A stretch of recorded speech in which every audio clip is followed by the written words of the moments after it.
Getting a new camera often comes with big emotional mood swings, and at first you have pure joy and excitement when the camera comes, shortly followed by dread when you get into the menu system to set up the camera. Well, the Canon R6 is an incredible camera with lots of features and customization, and all of these options can be a bit tedious and overwhelming to set up. Well, I'm here to help you. We're going to walk through the Canon R6 Menu Settings together so that you can have more confidence to set up your camera in less time.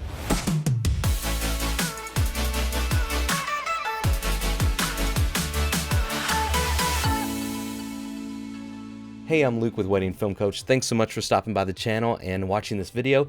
Now, before we get started, go ahead and take a look in the description of this video. I've linked the online advanced manual for the Canon R6, and this can be a great resource for you. You use the Find feature, and you can search pretty much any menu setting that's on there so that you can know where you need to go for more information. Also, if you're interested in getting started with wedding films, there is a free ebook that I've included in the description that will help you get started and take out all of the guesswork for finding your first clients, figuring out payments, which camera to use, all of that fun stuff. It's my free gift to you for stopping by the channel. Now, as a quick overview, before we dive into the menu system, note that I'll be using 4 dials and buttons to navigate through the menu.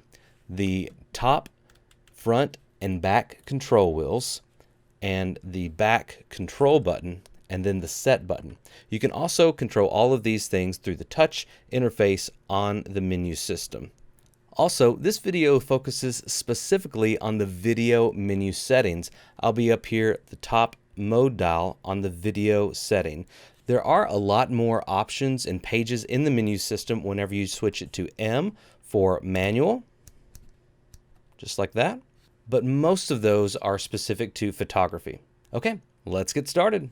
So here we are in the Canon R6 menu system, and note that on the mode dial up top, I am on the video mode. We're going to be focusing on the video menu today, and it's mostly the same menu, but we're going to see a few different options here. So first, we have our shooting mode, first and foremost, which is honestly brilliant because if you're in video mode, that means you want to shoot video. So your very first setting should be shooting mode. And here we have the option to either go between auto exposure and manual. If you're just trying things out, then set it to auto. If you are a videographer and you already know that you want to be shooting in manual, switch it to manual. Go ahead and scroll down with your control wheel here on the back, and then go to movie record quality.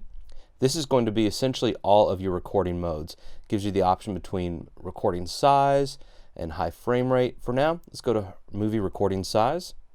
So between all of these, we have 4K, 60 frames per second, and that's UHD 4K.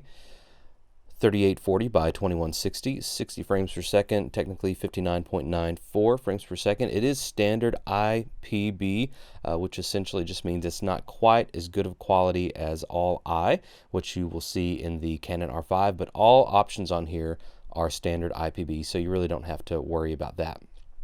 Okay, so you have 4K, 60 frames per second. Let's go across, use our control wheel here. There we go. We have 4K 30 frames per second, technically 29.97, still IPB. And over here it tells you the total recording time based on the SD card storage you have stored. And keep going. We have 4K 24 frames per second. And let's go down now. Here we have, let's go back across so this makes a little bit more sense. Here we drop down to 1080. That's HD, 60 frames per second. Grow over 1080 30 frames per second, and then 1080 30 frames per second light. This is going to be a lighter codec, a much more compression. The file sizes are going to be quite a bit smaller here, so if for any reason you do find yourself running out of storage, maybe you forgot and put the wrong storage in there or something, you can use that to make the most out of your storage. However, to get good quality video out of this camera, I would recommend using a higher storage, maybe at least a 64 gigabyte or a 128 gigabyte SD card, and that way you're not limited to that and you can shoot in the better quality codec. Let's come all the way to our last option here. It is 1080 24 frames per second, the standard IPB codec, And so between all of those, I'm just going to leave mine right now on this first one, 4K 60 frames per second. Okay, and now let's go ahead and go into our high frame rate option. It's disabled right now. We can choose to enable it, and it's automatically, see when you go to enable, let me do that again. You go to enable, it's automatically going to transition you into 1080 120 frames per second. And it does give you a note that audio is not recorded in high frame rate movies. So just know that if you're shooting in 120 frames per second, you're not going to get scratch audio straight from the camera.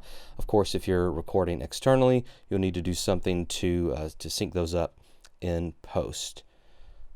Okay, so I'm just going to keep this disabled for right now, and we will keep going. Let me go back to my menu setting here. And after movie record quality, we have movie cropping. We can go to enable. It says some functions may be limited as movie recording quality. We do that, and it's essentially just going to crop in to an APS-C style sensor, which is a 1.5 crop, and I'm going to actually disable that again because we want to stay in full frame. If you want the best quality, stay in this mode. If you find yourself in need of more reach and your zoom lens isn't quite enough, then you can enable this and it's going to crop in and give you a better composition that you're wanting. Sound recording, you can have your levels set to auto, your wind filter, attenuator. Attenuator is like it's lowering the levels of, if your audio is too hot and you can't manually decrease it down enough, you can put an attenuator on there and it's going to dramatically decrease your levels. For wind filter, I just put auto, and let's come back out here, menu, record level. I have it set to auto right now. We can have it set to manual, then I can come in here and decrease that or increase it to my heart's desire. I have it right here, and actually I'm just going to keep it on auto right now.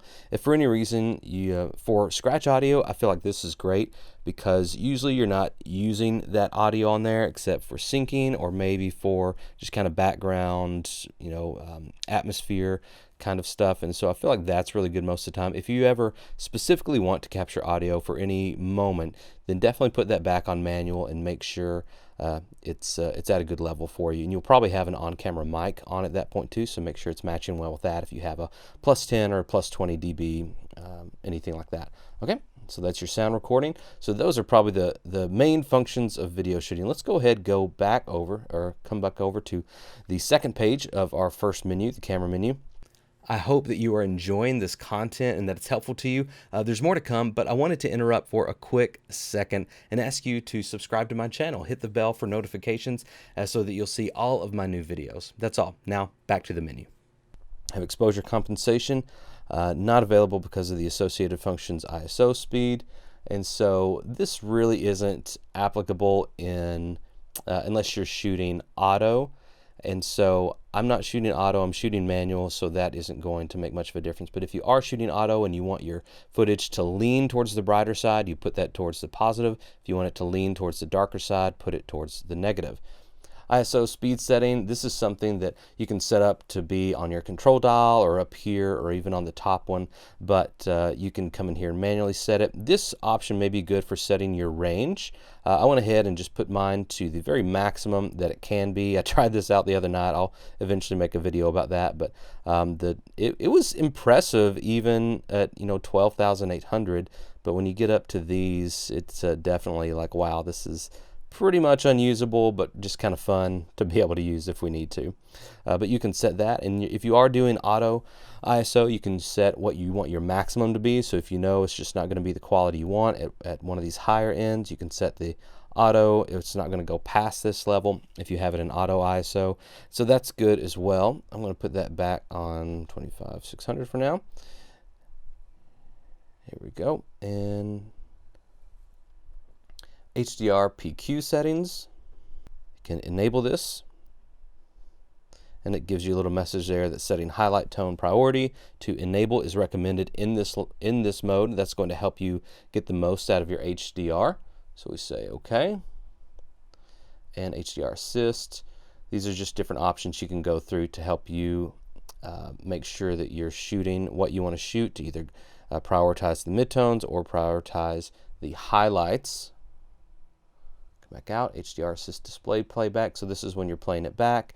Again, you can choose to prioritize one of those over the other. And some of these settings I'm not going to go too in depth into today just because we're going through the whole menu, but I may come back and do a separate video on some of these that may need a bit more explanation. Not applicable right now. Highlight tone priority, it told us to put this to enable in our HDR settings. So we're going to do that. And coming back down here, AV, so we're going to 8-stop increase.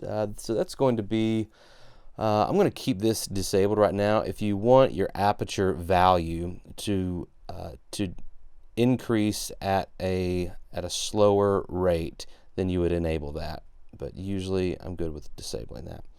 Auto slow shutter, we do not, I have it in manual shooting mode right now, so that is not going to be, that's not going to be an issue. All right, let's keep going. My top wheel, page 3 of this very first menu. White balance, we have auto white balance. We can set this to any of the presets we want to, or of course our custom or specific Kelvin that we want to. I'm just going to leave it in auto for now. And here's where you would set that custom white balance with a white page if needed. And white balance correction, so here you can come in and shift it towards green or blue or magenta, anything you need to. That's where you would shift those settings. Picture style, these are going to be essentially your presets. I have mine set on neutral. It's the most flat that I could find, and then even after you find a good preset for you, you can go into that preset by hitting info, and then you can customize that even more by hitting how strong you want this effect to be, how contrasty, saturation, color tone, all of those things you can set right there. Coming back out, Canon log settings. So Canon log is not available when you're in hdrp because it's wanting that high dynamic range. If you turn that off, you can come into your log settings and set up your Canon log. Clarity is essentially your detail. Again, not available in hdrp settings, but let me actually just go back and we'll turn the hdrp settings off so you can see what those menus look like.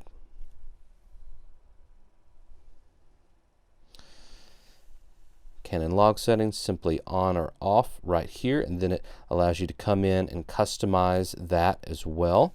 If you don't know what you're doing here, I would highly recommend just shooting in one of the other presets. Log can be tricky. I certainly wouldn't shoot your first project doing log settings. If you've never done log settings before, don't go out and shoot a project for a client because you'll come back and you won't know what to do with it. And YouTube can only help you so much. Okay. And so let's turn this back off now. And you can see with Canon log off and HDR off, we can come in here and set our clarity however we want it to be. And essentially that's your detail.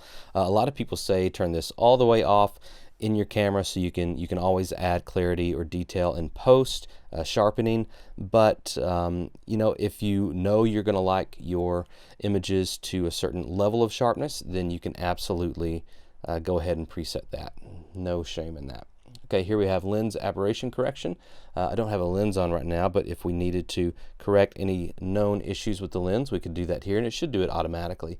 High speed ISO noise reduction. So here, this is essentially going to be your noise reduction for like your 12,800 ISO, 25,600 ISO.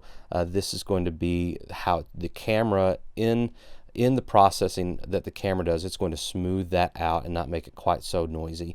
Of course, you say, well, I would want it to high, but that can decrease the clarity or the sharpness of your image in other areas, even in the midtones or highlights, if you do that, even though it may be softening up that noise in the shadows. And so find a good workflow for yourself. Keep it at standard or low for right now while you do some testing, and as you figure that out, you could even disable it, do all of your noise correction in post, or put it on high and just trust the camera to work it out. Here we have HDR movie recording and time-lapse movie. Those are some good options there. I'm not going to go too in depth into those settings. Movie self timer, so if you want to set a timer for the movie to start, you can do that. You can also enable or disable your remote control. Here's where we get into the image stabilization. Let's go into this menu, hit set.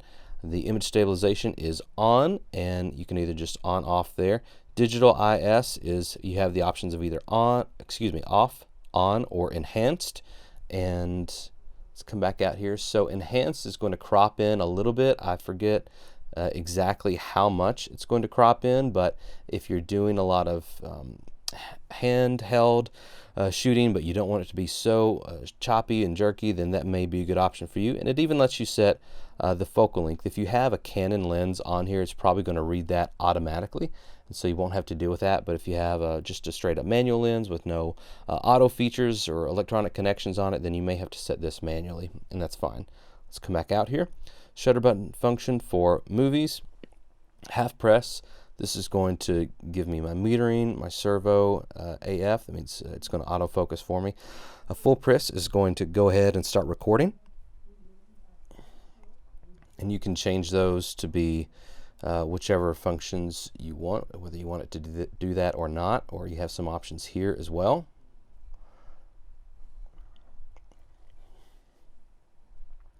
Here we have our metering timer. And zebra settings, shooting info display. You can come in here and really customize down that shooting info.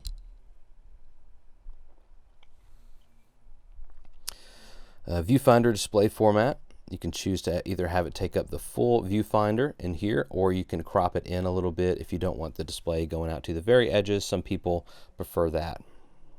Going to the last page of the first menu.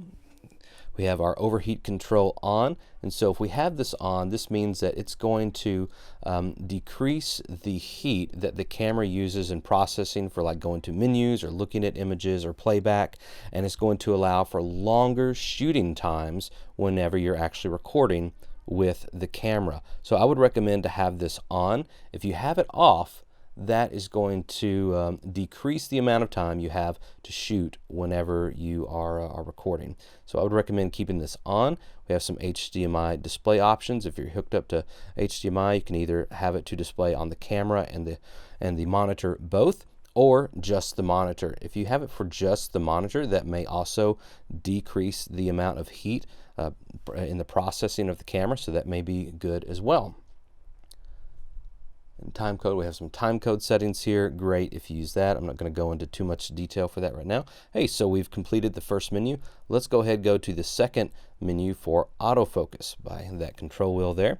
And here you see we have 4 different pages. First page, we just have our autofocus method. Here we can choose for face tracking, spot AF, 1 point, expandable area, zone, vertical, or horizontal. So you have some good options there. I'm going to keep mine on face tracking. I've done a bit of testing with this already, and it really is impressive.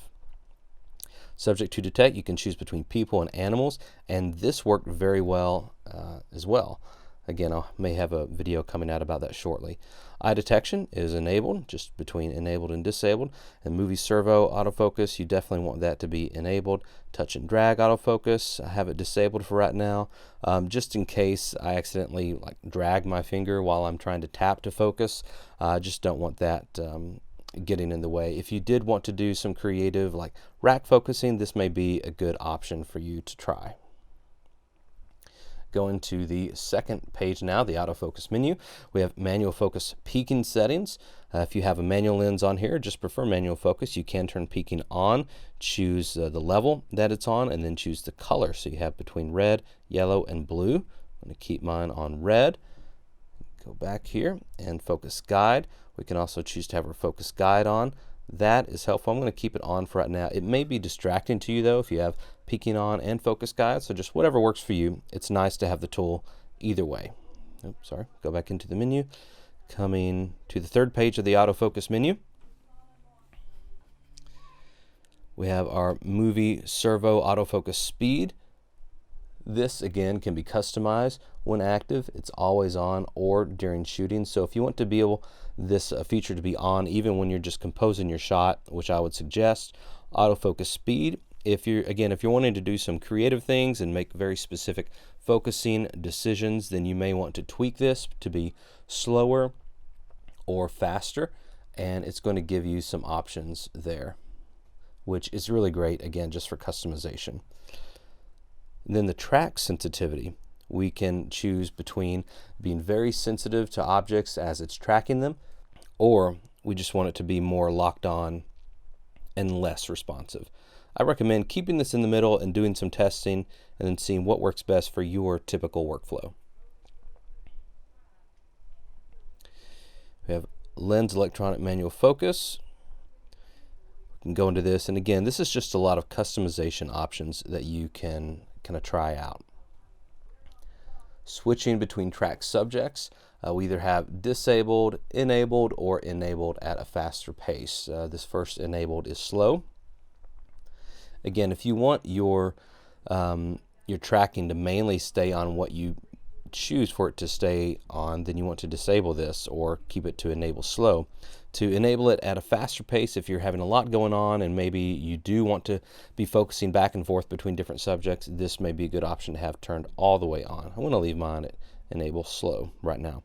Lens drive when autofocus is impossible. This essentially means that whenever your camera can't figure out what to focus on, what is it going to do? And it gives you some options there, which again is just really neat that it gives you that option. Limit AF options. So if you know that you never use some of these options, you can go ahead and just say, hey, these are off. Let's go ahead and uncheck these so I don't even have that option. That way you can move back and forth between the options you do want to use a little quicker. Autofocus method selection control. Again, just how you want to be able to change your autofocus settings on the fly. Go into the fourth page of the autofocus menu. Focus ring rotation, RF lens, ring sensitivity, and sensitivity. Again, these are just lots of customization options you can choose between for your lens, for your camera. Just go in there, figure out what works best for you, and I think you'll be happy. Okay, moving on to the third menu. Playback menu, nothing really new here. Again, you can protect images, erase images, rotate stills, change some settings. Come back here, go into the second one.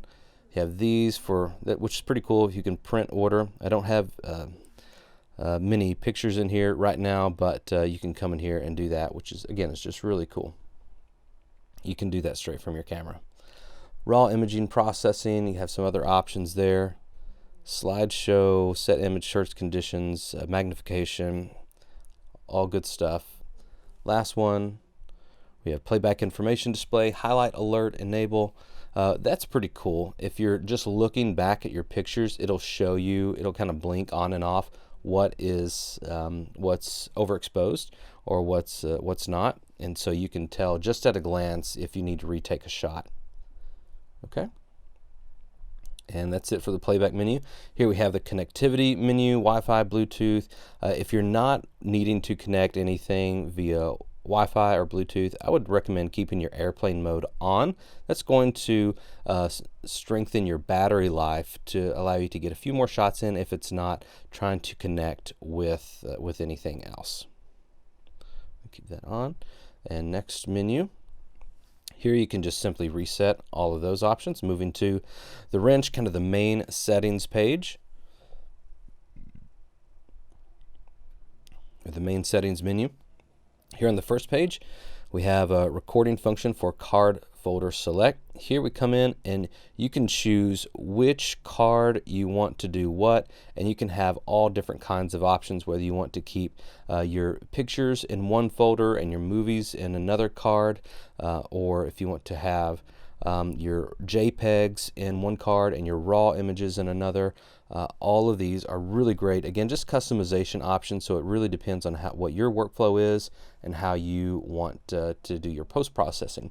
Again, you can set your file numbering to either continuous or auto reset, meaning it's going to start back at 1. If you do auto reset, continuous is going to continue running up your numbers even after format. So if you take 10 pictures this week and you take 20 pictures next week and then you format the card, then you take another 10 pictures, it's not going to start again at 1. It's going to start again at 20.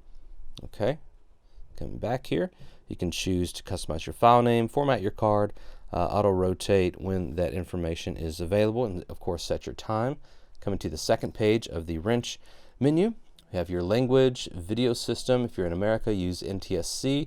If you're anywhere else, you may want to check and see if you need to use PAL, especially over in Europe. Come back here. help texts, beep. I always set this to disable just because I never want to be in a setting where I am distracting because I'm changing settings on my camera. And then all of these things are good options to go through. Power saving, this is just whenever you want your camera to power off. I would recommend having this at a shorter length on this camera because of the reported overheating. It does generate heat whenever it is just processing stuff, menus and all that stuff. So if you happen to forget to turn it off, you want it to turn off on its own as quickly as possible. Okay, eco mode is an option where if you're in your video settings but you're not actually recording, this is going to darken the screen to help preserve battery life. And if you have it off, it's just going to keep your screen as bright as you want it as you have it set. Moving on to the third page of the wrench menu, you have your screen and viewfinder display. You can set this to auto, and it'll switch back and forth between when you put your eye up to the viewfinder. It's got a little sensor right there. See that? And I have mine just set to viewfinder screen, because I'm always using this screen. However, if it's a bright sunny day or something like that and I need to switch to viewfinder, I can put that under my menu and make a really quick change there, so no problem. And here we can adjust our screen brightness. What I mentioned earlier, you can choose it to go brighter or darker. It's my little girl there. And I'm going to have it set here at 4, because you don't want it to be too bright. If you have it too bright, that may trick you into thinking that, well, I'm exposed correctly, or oh no, I'm overexposed, when actually it may be something different. So I recommend keeping it on 4, or just making sure that you're paying attention to your histogram or your metering. For viewfinder brightness, again, same thing. You can go in there and customize that. Color tone, you can customize the color tone. UI magnification, all of that stuff. Again, just good customization options. Going to the fourth page of the wrench menu, we have HDMI resolution auto, and you can change this to be whatever you want, but I just recommend keeping it in auto. Touch control standard. If you find that your touch is not being registered like it should, maybe put it on really sensitive, but for now, standard is probably a good option for most of us. Multifunction lock.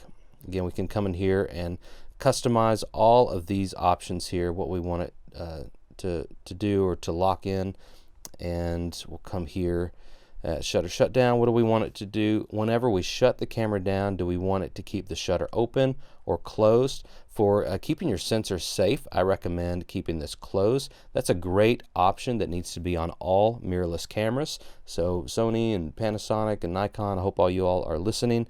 And for sensor cleaning, we want to have it clean now, auto cleaning at power off. That's what I would choose. That way, every time you power your camera off, it is going to automatically make sure your sensor is clean, and that way you don't have to worry about dust and things like that getting on it as much.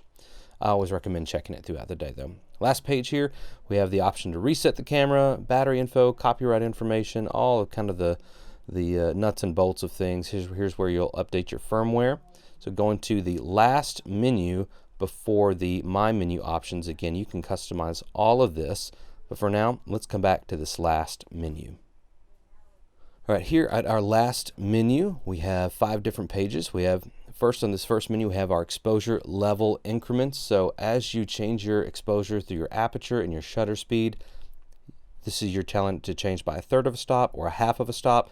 Most cameras do 1/3 of a stop, so unless you're brand new and you're needing to change things really quickly, I would recommend doing 1/3 of a stop, but that is nice. They give you the option. They also give the option for the ISO speed to change much quicker, but I would recommend keeping it at 1/3 so you can really dial in those settings appropriately. Speed for metering. We have auto. And our options here are either retain speed after metering or restore auto after metering. And so you can choose those. Again, I'm not going to go into too much detail there, but it's nice. It's an option. Bracketing auto control, you can turn that on or off. Bracketing sequence. You can choose if you take bracketed photos for a multi-level exposure, then you can choose between taking the standard and then the underexposed and overexposed. All of those different options, again, great for customization. And then the number of bracketed shots, you can choose between 3, 2, 5, or 7. Keep mine on 5. Safety shift. This is simply going to limit your shift of your ISO speed while doing the bracketed photos. So I have that disabled as of right now. Next page. Same exposure for new aperture. Again, we have some different options there to customize that. A lot of these are going to be customization options in your camera, so I'm not going to go into too much detail for those right now, just let you kind of see that they're available. Then auto exposure lock and meter mode after focusing. We have those options. Set shutter speed range. Again, we can choose to limit ourselves there and all of these are for bracketed stuff as well, so mostly for taking multiple exposures. And set aperture range. Again, it's just nice they have this customization option in here. We have dial direction, and then we have control ring rotation, customize buttons. Here is where we come in and customize all of the different buttons in here, and so that is going to be really important as you start really making this camera yours and seeing how your own workflow needs to be with it. So I definitely recommend coming back into here. I may come back in here in another video and make some recommendations to you. Customized dials, you can choose what each of these dials do. Then we have the option to clear these customization settings and start all over. Next page. And I apologize for the sound. My office neighbor is vacuuming right now, I believe, but we'll get through it. We're almost done here.